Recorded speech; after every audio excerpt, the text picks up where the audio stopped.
Voilà, cette fois-ci, nous recevons M. Serge Tchibin. Bonjour et bienvenue à vous.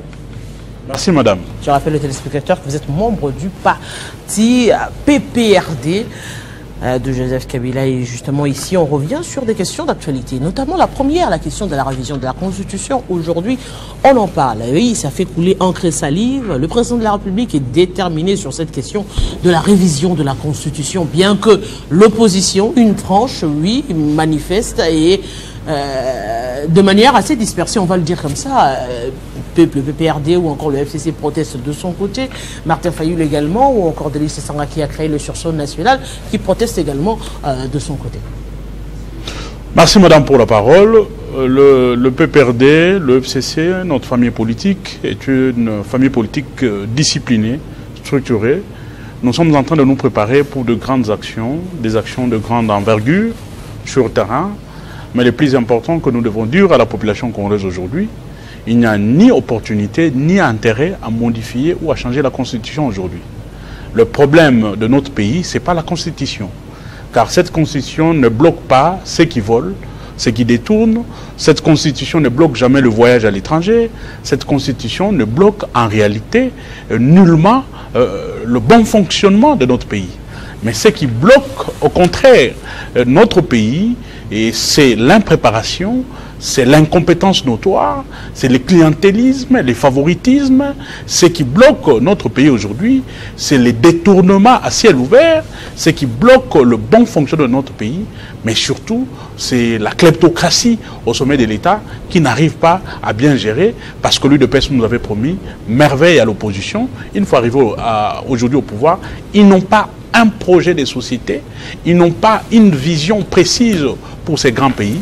Voilà pourquoi aujourd'hui, au sommet de l'État, il y a trop d'étâtonnements. Donc, nous sommes contre le changement, nous sommes contre la révision cavalière de la Constitution. Mais est-ce que vous allez faire le poids aujourd'hui? Parce que c'est vrai, on le dit, l'opposition, vous avez été traité d'opposition à péter. Vous n'arrivez pas à faire le poids quand même au pouvoir actuel. Madame, on nous a traité de tous les mots. Opposition à péter, opposition à Mandoki. Mais malheureusement, si nous étions réellement une opposition à péter, on ne serait jamais arrêté. Si vous prenez de manière globale, c'est plus de 60 cadres communicants de l'opposition qui ont fait Makala, qui sont passés par les services, l'ANER, la DEMIAP et autres services. Pourquoi on arrête? Pourquoi on enlève? C'est parce qu'on est une opposition forte, parce qu'on est une opposition structurée, parce qu'on est une opposition qui est en parfaite communion avec la population, parce que le message de l'opposition passe au sein de l'opinion publique. Donc, voilà pourquoi on nous arrête. Mais en nous traitant de l'opposition à péter. Mais, de l'autre côté, on enlève le communicant, on enlève le cadre de l'opposition d'une manière générale, mais surtout on séquestre, on cherche à museler cette opposition. En réalité, nous ne sommes pas une opposition faible. Nous sommes une opposition qui est en parfaite communion avec la population. Nous sommes une opposition respectueuse des institutions de l'État. Mais si le pouvoir en place nous pousse à poser des actes qui seront contre la nation, des actes que l'UDPS posait quand ils étaient à l'opposition, qu'ils ne touchent pas à la Constitution. Parce que quiconque touchera à la Constitution qui nous gère aujourd'hui, cette Constitution est le fruit d'un élan, d'un travail de longue haleine de tous les Congolais. Mais on vous dit, vous également, vous ne pouvez pas aujourd'hui leur reprocher cela parce que vous avez voulu faire pareil. Kabila n'a jamais eu l'intention de modifier la Constitution. Suivez ses discours, il n'a jamais dit qu'il avait besoin d'un troisième mandat. Il n'a jamais dit qu'il avait besoin de s'éterniser au pouvoir à modifier la Constitution. Au contraire, il y a des preuves, il y a des images qui prouvent, lors de son dernier point de presse, quand une journaliste, je crois française ou belge, posait la question à Joseph Kabila sur son sort à la tête de l'État, il avait demandé qu'on puisse donner une copie de la Constitution à sa sœur, à cette grande dame journaliste, je crois de RFI ou de TV5.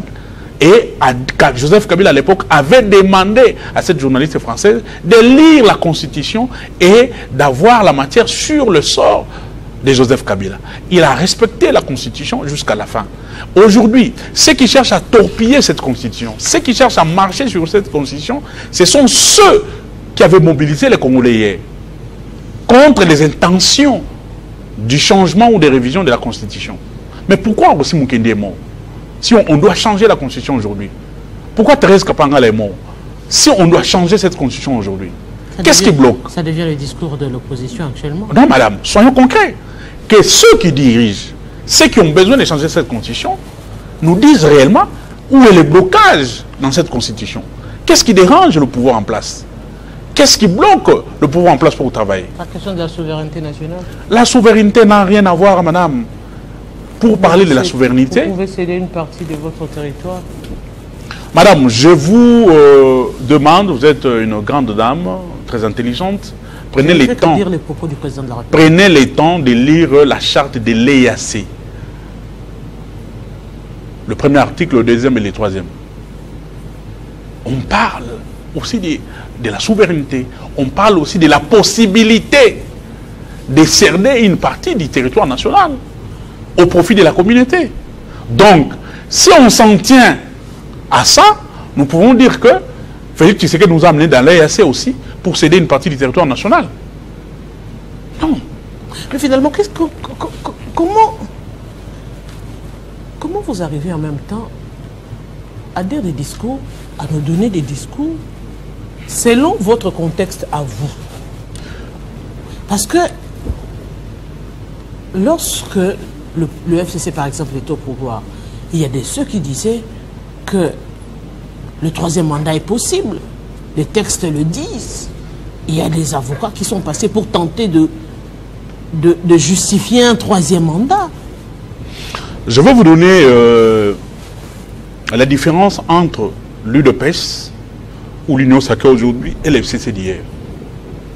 Le PPRD n'a jamais fait un communiqué officiel voulant ou tendant à changer la Constitution. L'UDPS le fait aujourd'hui, via son secrétaire général. Le FCC, la famille politique de Joseph Kabila, n'avait jamais pris la parole officiellement, demandant aux Congolais de modifier la Constitution. Bon, nous sommes en démocratie. Le FCC de l'époque était rempli de professeurs, des étudiants, des chercheurs. Les réflexions qui se faisaient hier, c'était des réflexions individuelles, qui n'avaient rien à voir avec la famille politique, qui n'avaient rien à voir avec Kabila, avec le PPRD et le FCC. Également, cette question n'a rien à voir avec l'Union sacrée, par exemple. Aujourd'hui, qui est portée par l'UDPS, aujourd'hui, qui donne les tons du changement de la Constitution, c'est les chefs de l'État, accompagnés par son secrétaire général du parti. C'est ça la différence. À l'époque de Kabila, Kabila n'a jamais demandé à la population qu'on ait changé la Constitution. Le CSG qui sont passés à la tête du PPRD de l'époque là, prenons Mova, Chadari, n'ont jamais demandé à la population de changer la Constitution. C'était des réflexions isolées des cadres, des Congolais qui peuvent réfléchir. Ce n'est pas interdit.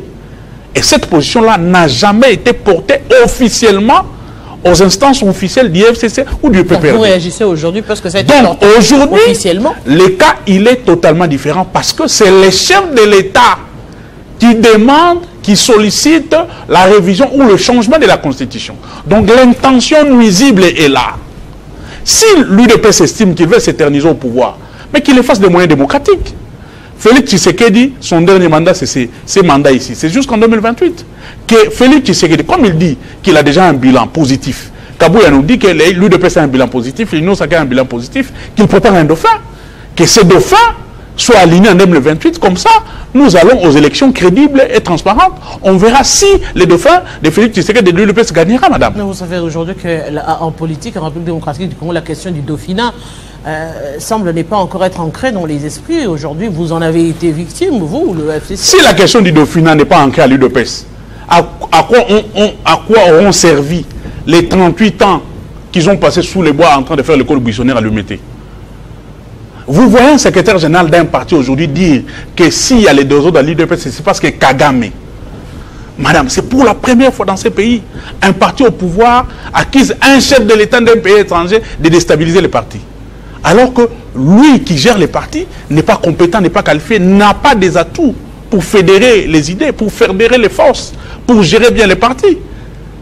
Aujourd'hui, la gestion de l'UDPS, s'éternise sur le tâtonnement, sur le rejet de responsabilités. La faute, c'est toujours l'autre. La faute, c'est toujours le voisin. La faute, c'est toujours ceux qui sont dans la coalition. La faute, c'est toujours de l'autre côté. Et l'UDPS, c'est les partis des saints. L'Union sacrée, c'est les partis des saints. Et Félix Tshisekedi, c'est un saint. Et vous êtes de ceux qui estiment que même les enquêtes sont un tout petit peu biaisées, traitées de manière assez politique, où il n'y a pas de résultats après autant de temps. Madame, j'ai suivi mon frère qui était ici parler de la justice. Est-ce qu'en République démocratique du Congo, la justice existe? La justice est sélective, téléguidée, madame. On arrête ceux qui sont dans l'opposition. On arrête des journalistes qui sont proches de l'opposition ou qui donnent un avis contraire, un point de vue contraire du pouvoir. Ceux qui chantent la gloire du régime ne sont pas arrêtés. On arrête les faibles. Les forts ne sont pas arrêtés. Vous n'avez qu'à voir, madame, les scénarios, les aventures de mauvais goût concernant cette histoire de forage. On a arrêté qui? Personne. Prenez tous les procès qui ont commencé sous Félix Tshisekedi. On n'a arrêté personne. 500 jours, 100 jours. Un procès, un dossier qui nous a coûté 500 millions de dollars. Personne n'a été arrêté. Tout le monde a été acquitté. En commençant par Kamer et jusqu'à la fin. Il y a les états généraux qui se sont... Si les Gélous, personne n'a été arrêté. Détournement pour la route Kalamambougerie, personne n'a été arrêté. Fonds de Covid, personne n'a été arrêté. Aujourd'hui, la construction du fameux stade que nous chantait là, ici, Kinshasa Arène, a été bloquée parce qu'il y a eu détournement. Personne n'est arrêté. Aujourd'hui, on fait des réunions au centre financier, un centre financier à dos nus. Il y a arrêt des travaux. Personne n'est arrêté, madame. Parce qu'ils sont au pouvoir, parce qu'ils sont membres de l'UDPS, parce qu'ils sont de l'Union sacrée. On arrête les faibles, des journalistes, on arrête la population. Mais ceux qui volent, ceux qui détournent, madame, ils sont en villégiature. En Europe, ils sont ici, en train de boire, manger, tranquille, ils ne sont pas arrêtés. La justice est aux ordres. La justice, c'est pour traquer les faibles. C'est que fait le ministre de la Justice. D'ailleurs, vous avez suivi l'intervention du ministre des Finances, qui a traité des jeunes ministres, qui ne maîtrisent pas certaines choses, certains méandres de la gestion de la chose publique. C'est à l'UDPS que ça se passe. C'est à l'Union sacrée que ça se passe, madame. La justice n'existe pas. La justice est sélective et nous disons que cette justice sélective prendra fin en 2028. Que M. Tshisekedi se préoccupe de la sécurité. Mais qu'est-ce que vous en faites en ce moment de faire bloc au sein de l'opposition aujourd'hui? L'opposition est en train de travailler. Nous avons vu des actions de nos frères. Non. Il y a un travail qui est fait.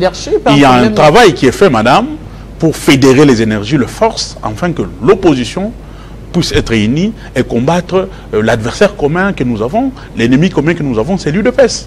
Et soyez rassurés, madame Boutella, dans les jours qui viennent, l'opposition mènera des actions de grande envergure pour stopper net cet élan de changement ou de révision des constitutions de manière cavalière. Mais parmi vous également, il y a ceux qui ont estimé que la révision, tout de même, disons-le, elle est légitime. Mais pourquoi refuser même la révision? Nous ne refusons pas la révision, madame. La Constitution est un texte fondateur, est un texte sacré. Le prof Njoli disait qu'on ne change pas une constitution comme on change une chemise. Nous ne sommes pas contre la révision. Ce texte est perfectible. Et la constitution elle-même prévoit comment est-ce qu'elle peut être révisée, quand est-ce qu'elle peut être révisée et par qui.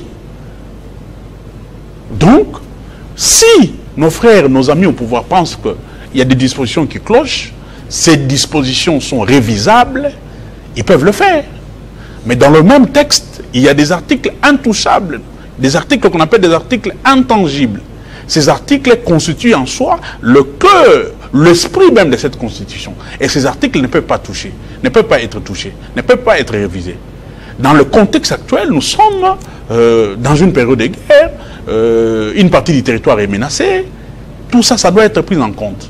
Mais la vraie raison, qu'on nous dise les timings, la nécessité, l'urgence de cette modification, de ces changements, ça n'existe pas. Nous disons que quiconque touchera à cette constitution, et de manière cavalière, quiconque touchera des articles intangibles qui constituent les cœurs de cette constitution, trouvera la population sur son chemin, trouvera l'opposition sur son chemin. Parce que hier on nous disait que ce n'est pas la constitution qui bloque. Hier on nous disait, Mbata nous disait que c'est le meilleur texte constitutionnel que le Congo a eu depuis sa création. Mais vous ne voyez même pas aujourd'hui, je dirais, la réaction de la population qui apparemment ne semble... ne sait à quel sens se vouer la question des embouteillages, disons-le. Vous le voyez aujourd'hui, c'est catastrophique, quand même, il faudrait le dire. Mais c'est un silence de mort.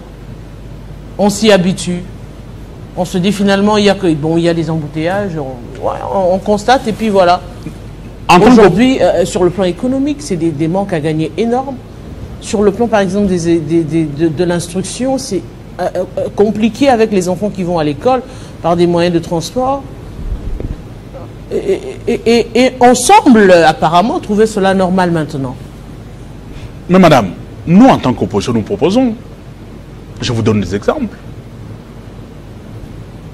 Quand M. Tshisekedi, à peine arrivé au pouvoir, tentait de modifier ou de chambouler les programmes sur la gratuité, nous avons levé les tons, madame, pour dire ces programmes est étudiés, chronométrés, n'allez pas au-delà de ce qui est prévu. Parce que vous serez buté par rapport aux moyens. On nous avait fait écouter, madame, la gratuité a échoué aujourd'hui. Quand M. Tshisekedi est arrivé, on nous a dit, la solution des solutions, il faut un état de siège pour mettre fin à la guerre de l'Est. On leur avait dit que c'était une décision irréfléchie parce qu'il fallait des préalables pour prendre cette décision. On ne nous avait pas écouté. Est-ce qu'aujourd'hui l'état de siège a porté des fruits? Est-ce que l'état de siège a mis fin à la guerre? Nous avions parlé. On nous avait dit que si la RDC adhérait dans l'EAC, l'EAC c'est notre nouvelle famille. Et c'est notre force. En adhérant à l'EAC, nous allons mettre fin à la guerre à l'Est. Aujourd'hui, je crois, après 2 ans ou 3 ans que nous avons adhéré à l'EAC, est-ce que la guerre a pris fin? Il nous faut réfléchir, madame. Ceux qui sont au pouvoir doivent réfléchir sur le politique public à prendre. Ceux qui sont au pouvoir doivent avoir quand même des critériums concernant ceux qui doivent diriger. Il y a un problème de casting à l'UDPS. Il y a un problème de casting à l'Union sacrée. Prenez ces gouvernements qui dirigent, madame. La quasi-totalité des ministres, ce sont des ministres incompétents qui ont échoué, mais qui ont été reconduits. Comment voulez-vous avoir des résultats escomptés à la fin de cette année? C'est ça le vrai problème. M. Tshisekedi nous avait dit qu'il se sentirait chef de l'État si la guerre prend fin à l'Est de la République. On se pose des questions. Est-ce que là où il se sent réellement aujourd'hui chef de l'État? Est-ce qu'il se sent réellement chef de l'État? Il nous avait dit qu'il ira habiter à Goma jusqu'à ce que la guerre puisse prendre fin. Nous attendons encore, madame. Nous disons aujourd'hui, l'UDPS nous avait habitués, madame, à l'intoxication, à la diabolisation. Nous sommes aujourd'hui le 18 novembre. Demain, le 19, il y avait un rapport qui a été mis sur pied. Un rapport accompagné par le gouvernement congolais, du Congo Hold-up, accusant faussement et gratuitement notre autorité idéologique Joseph Kabila. 5 organisations non gouvernementales, 19 médias appuyés par certaines personnes ici à l'intérieur du pays et à l'extérieur pour nuire à l'image d'un homme, de Joseph Kabila. On nous avait dit qu'il y avait plus de 3 500 000 documents qui ont été étudiés minutieusement par des journalistes. Et c'est sur base de ces documents que ce rapport a été établi. Et on nous avait promis, madame, plus tard, que après 6 mois, on mettra à la disposition de la population de preuves tangibles et palpables. Pourquoi? Pour prouver une implication directe ou indirecte de Joseph Kabila et ses collaborateurs dans le détournement de 158 millions de dollars. On en est où, madame, 3 ans après? Nous voulons dire à la population aujourd'hui, parce que c'est ça notre démarche, rétablir l'honneur et la dignité de Joseph Kabila qui a été trempé dans la boue pour dire que c'est un rapport véreux, un rapport cousu de fil blanc, un gros mensonge cousu de fil blanc. Et ici, nous voulons redorer l'image de Joseph Kabila qui a été sali. Le seul but de ces rapports, c'était détruire la carrière de Joseph Kabila, détruire l'image de Joseph Kabila, mais surtout détruire l'héritage politique de Joseph Kabila, parce que c'est grâce à Joseph Kabila que nous avons eu le contrat chinois qui produit le résultat jusqu'à aujourd'hui. C'est grâce à Joseph Kabila que nous avons eu la révision du code minier qui renfoule les caisses de l'État aujourd'hui. C'est grâce à Joseph Kabila, sa clairvoyance, son leadership, madame, que pour la première fois, ces pays a organisé des élections crédibles et transparentes avec l'argent du contribuable congolais. Monsieur Jean-Serge Tchibin, je vous dis grand merci. Je rappelle aux téléspectateurs que vous êtes un cadre du parti PPRD, mais également membre du FCC. C'est moi qui vous remercie, Madame Bouté. Et avec vous, les téléspectateurs, c'était un grand plaisir de vous savoir très nombreux à suivre Kinshasa Direct. Demain déjà, à retrouver Grâce Salambo pour Kinshasa Direct. Entre-temps, elle est là, elle sera là tout de suite pour la grande édition du journal. Et nous, on se retrouve très prochainement avec le même plaisir.